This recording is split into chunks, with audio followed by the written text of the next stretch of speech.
भंवरी देवी हत्याकांड राजस्थान का एक ऐसा मामला जिसने पूरे राज्य को हिलाकर रख दिया। रात के अंधेरे में नकाबपोश भंवरी देवी पर हमला करता है। वो रात किसी को भी मालूम नहीं थी कि वो आखिरी रात भंवरी देवी के लिए होगी। भंवरी देवी अपने ही घर के आंगन में चारपाई पर सोई हुई थी और अन्य चारपाई पर उनकी दोनों बेटियां अगल बगल में सोई हुई थी। एक नकाबपोश आता है और भंवरी देवी पर हमला कर देता है। चाकू से ताबड़तोड़ हमला किया जाता है। जैसे ही भंवरी देवी पर हमला होता है वो चिल्ला उठती हैं, भागती हैं अपनी जान बचाने के लिए, लेकिन वो नकाबपोश उनका पीछा करता है और इतने हमले करता है कि मौके पर ही भंवरी देवी की मौत हो जाती है। इसके साथ साथ जब वो चिल्लाती हैं तो उनकी दोनों बेटियां उठ जाती हैं। दोनों बेटियां अपनी माँ को बचाने के लिए उस नकाबपोश से भिड़ जाती हैं, कोशिश करती हैं कि वो माँ पर हमला रोक, लेकिन वो नकाबपोश न सिर्फ माँ पर हमला करता है बल्कि उनकी दोनों बेटियों पर भी हमला करता है। इस हमले में छोटी बेटी को ज्यादा चोटें नहीं आई होती हैं, लेकिन बड़ी बेटी गंभीर रूप से घायल हो जाती है। वो अभी भी अस्पताल में भर्ती हैं, जिंदगी मौत से जूझ रही हैं। दुआ राजस्थान की हर जनता कर रही है कि बड़ी बेटी को किसी तरह से बचा लिया जाए। माँ तो अब इस दुनिया में नहीं,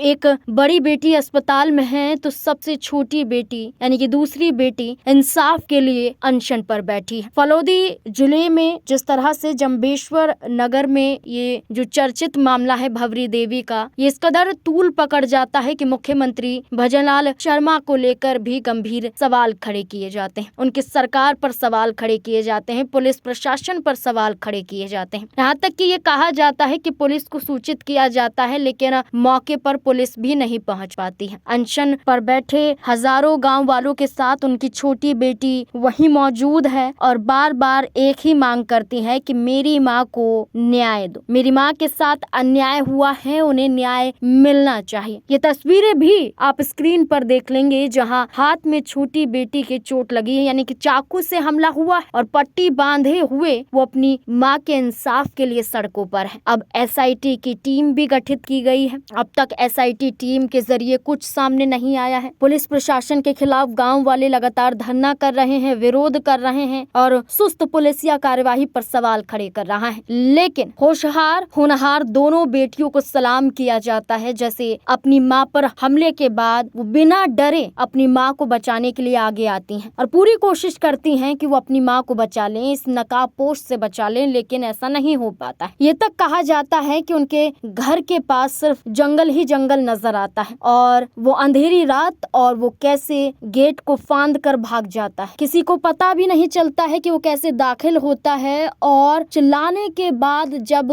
आसपास के जो पड़ोसी हैं वो इकट्ठा हो जाते हैं और वो भाग जाता है, लेकिन कुछ नहीं हो पाता है। अब इंसाफ की मांग की जा रही है और मामले की तह तक जाया जा रहा है कि आखिरकार हमला क्यों किया गया।